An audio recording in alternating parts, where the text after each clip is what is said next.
Hello friends, welcome to my channel learning with Urvashi. आज हम करेंगे एस्टेट का प्रीवियस ईयर क्वेश्चन पेपर 2021 का quantitative aptitude and reasoning ability, जिसमें क्वेश्चन नंबर फर्स्ट है the length of a wire is 66 metre, then the number of the circles of circumference 1.3 centimetre 2 centimetre that can be made from the wire is. एक तार की लंबाई 66 metre है, तो इस तार से बनाए जा सकने वाले एक 1.32 सेंटीमीटर परिधि के वृत्तों की संख्या है। हमें पता है कि सर्कमफ्रेंस क्या होती है, एक तरफा लेंथ ही होती है। अगर एक आप सीधी सी वायर लो और उसको सर्कल में चेंज कर दो तो ये लेंथ ऑफ वायर है जिस जो हम सर्कमफ्रेंस निकालते हैं। तो फर्स्टली आप ये देखो कि ये मीटर में है, ये सेंटीमीटर में है, तो इसके यूनिट्स चेंज करेंगे हम। चाहे हम इसको कर देंगे 66,000, लेंथ ऑफ वायर से हम डिवाइड कर देंगे नंबर ऑफ, मतलब कि एक सर्कल के सर्कमफ्रेंस को। 1.32 है, तो इसके डेसिमल के बाद 2 डिजिट है, तो इसके कहाँ चले जाएंगे, 100 ऊपर चला जाएगा।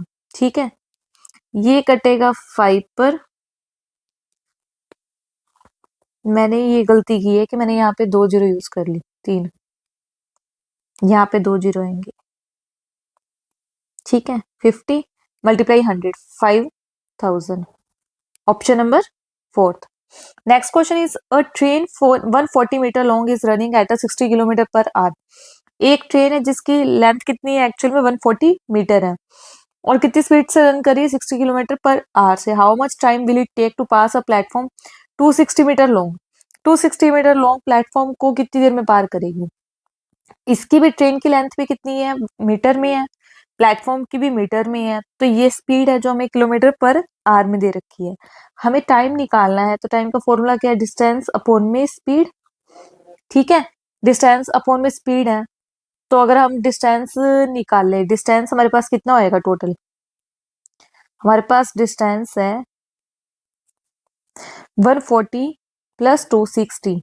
ठीक है, जो कि बनेगा 400 मीटर। तो हम 400 मीटर को अगर वन, पहले तो हम स्पीड को चेंज कर दें, या तो 400 अपॉन में 60 किलोमीटर है, 60 मल्टीप्लाई, किलोमीटर को मीटर में चेंज करेंगे 1000, और आवर्स को किस में चेंज करेंगे, सेकंड्स में। 2 जीरो से 2 जीरो कैंसिल, 2 जीरो से 2 जीरो कैंसिल। ठीक है, ये 6 गया 6 पे, 4 6 जा 24। Option number second. Next question is a cloth merchant on selling 33 pieces 33 meter of cloth obtain a profit equal to the selling price of 11 meter of the cloth. The profit percentage is। अब उसने कि selling तो है 33 metre of cloth के according, और profit है 11 metre of cloth के according. तो हम लेट कर लेते हैं कि प्राइस ऑफ क्लॉथ क्या है, पी। तो सेलिंग प्राइस क्या आएगा हमारे पास, सेलिंग प्राइस का उसने 33 मीटर ऑफ क्लॉथ के अकॉर्डिंग है, और प्रॉफिट क्या है 11 मीटर के अकॉर्डिंग। 11 कॉस्ट, प्रॉफिट आ गया हमारा 11 पे। तो अब हमने निकालना है प्रॉफिट परसेंटेज। कॉस्ट प्राइस अगर हम देखें, इसकी पहले कॉस्ट प्राइस निकालेंगे। कॉस्ट प्राइस होगा 33 पी माइनस 11 पी, मतलब selling price minus profit 22 T. Profit percentage कैसे निकालेंगे, प्रॉफिट अपॉन में कॉस्ट प्राइस मल्टीप्लाई में 100, 11 P divided by 22 P multiply में 100। पी से पी कैंसिल, 11 गया ये 2 पे, ये 50 में, तो हमारा आ गया option number third 50%। Next question is if 4 men और 6 women can do a piece of work in 12 days working 7 hours a day, how many days will it take to complete a work twice as large with the 10 men and 3 women working together 8 hours a day। यदि 4 पुरुष और 6 महिलाएं कार्य को 7 घंटे प्रतिदिन कार्य करके 12 दिनों में कर सकते हैं, तो उसी कार्य से दोगुना बड़ा कार्य, मतलब यहाँ पे वर्क कितना हो गया, ट्वाइस हो गया। 10 पुरुष और 3 महिलाएं 8 घंटे प्रतिदिन कार्य करके कितने दिनों में पूरा कर सकेंगे। तो ये क्वेश्चन आप खुद सोल्व करोगे, मैं आपको इसका आंसर बता देती हूँ, सेकंड है। ठीक है, और आप कमेंट करके जरूर बताओगे। अगर आपने समझना हो तो ये क्वेश्चन नंबर आप मेरे को बता देना, मैं आपको अगेन इसकी वीडियो बना के डाल दूंगी, ठीक है। Next question is if x is equal to 1/1 + √2 then the value of x² + 2x + 3, इसकी वैल्यू बतानी है। x की अगर मैं मेरे पास वैल्यू है 1/1 + √2, इसको मैं रैशनलाइज कर दूं 1 - √2, 1 - √2, 1 का स्केयर a² - b² का फॉर्मूला लगेगा, तो 1 - √2 1 - 2, तो जो कि मेरा आएगा नीचे -1, तो ऊपर वाले से कैंसिल कर दूंगी √2 - 1। मेरे पास x की वैल्यू आ गई √2 - 1। नेक्स्ट अब इसमें वैल्यू पुट करनी है x² + 2x + 3, मतलब कि √2 - 1 का होल स्क्वायर प्लस में 2 √2 - 1 प्लस में 3।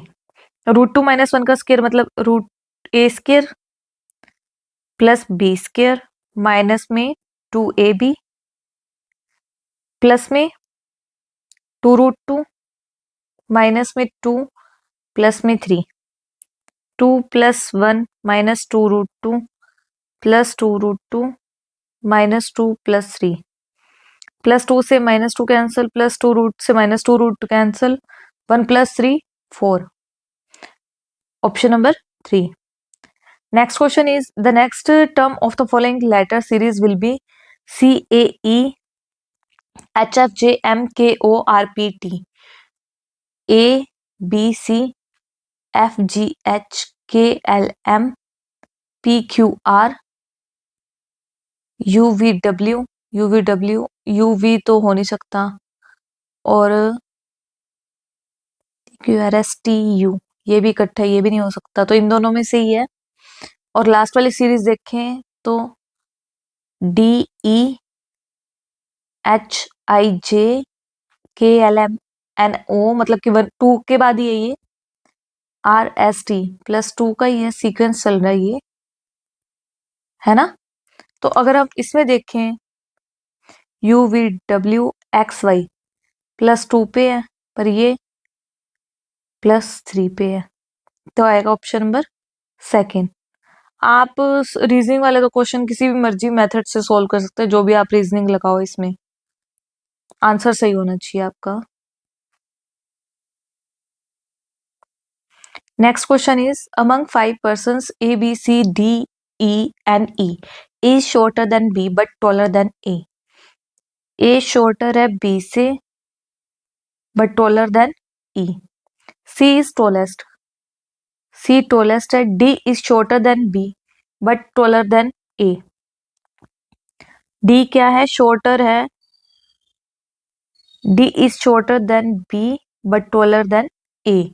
Who among them is shortest? Obviously मेरे से colour D is shorter than B, ये D है, ठीक है।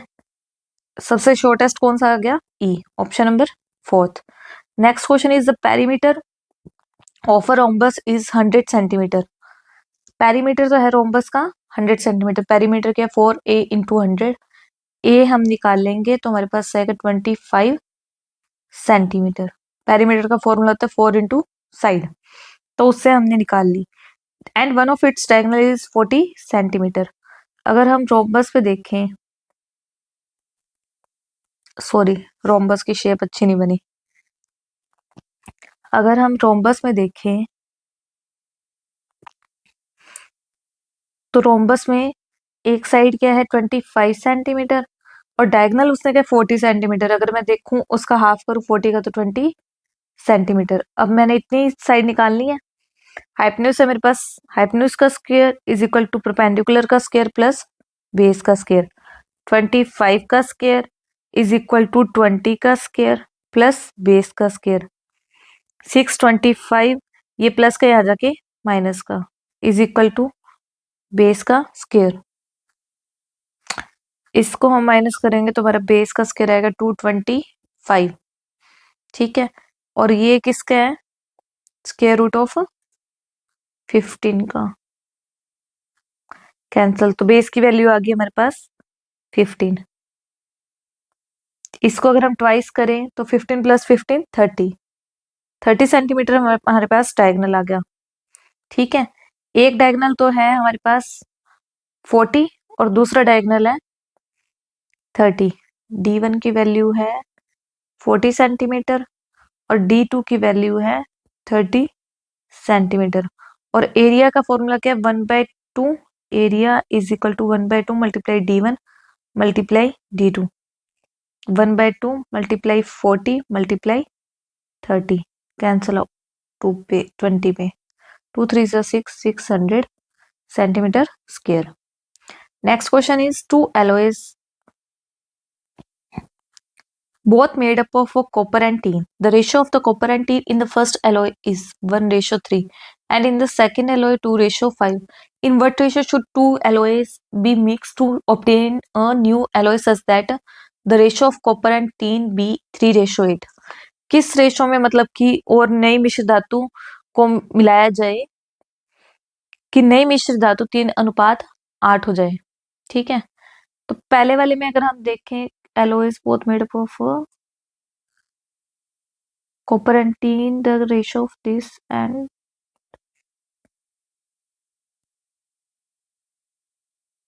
फर्स्टली हम देखेंगे कि इसमें कॉपर की कितनी है रेशो। कॉपर की अमाउंट क्या है 1/4, 1/में 1+3 कर देंगे।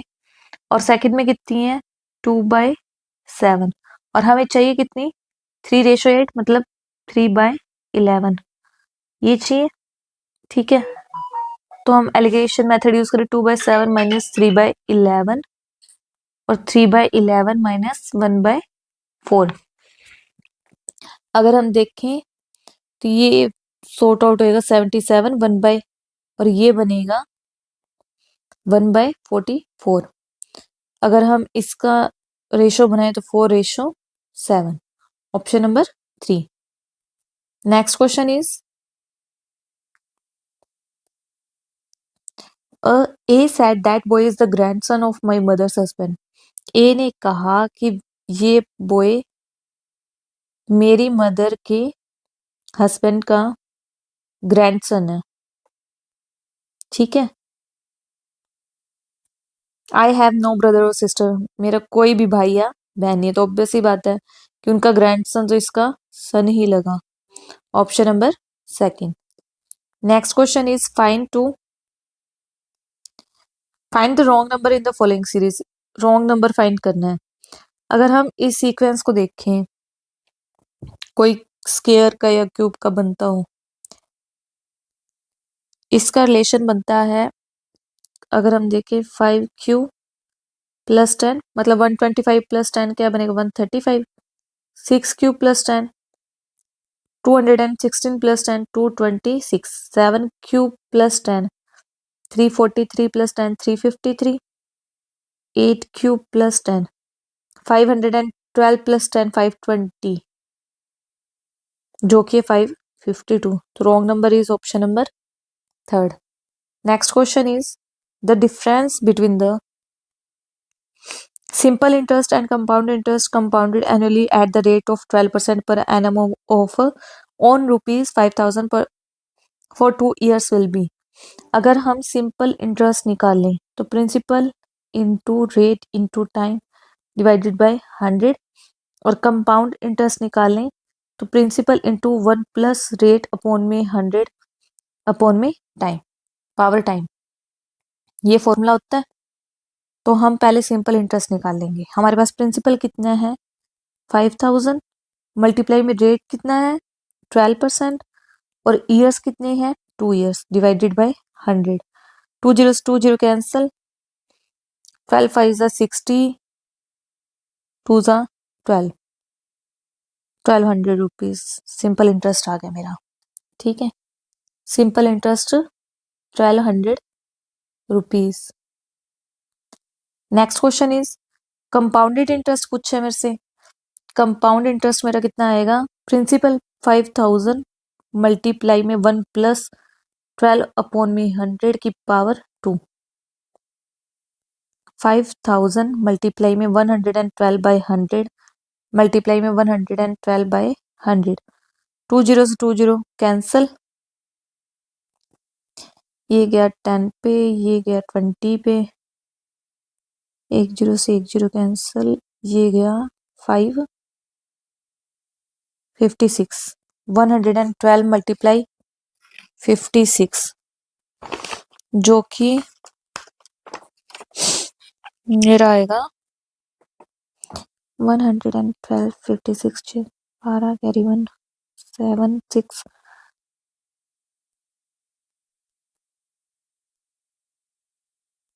6272 आ गया। अब ये मेरा है कंपाउंड इंटरेस्ट 2 इयर्स का, जिसमें से मैं अमाउंट माइनस कर दूंगी 5000, ये आएगा 1272। अब मेरे पास सिंपल इंटरेस्ट है 1200 और कंपाउंड इंटरेस्ट है 1272। अगर हम इसे सब्ट्रैक्ट करेंगे, उन्होंने हमसे डिफरेंस पूछा है ना, सब्ट्रैक्ट करेंगे तो option number first ₹72। Thank you for watching my video. Please like, subscribe and share my channel. Thank you.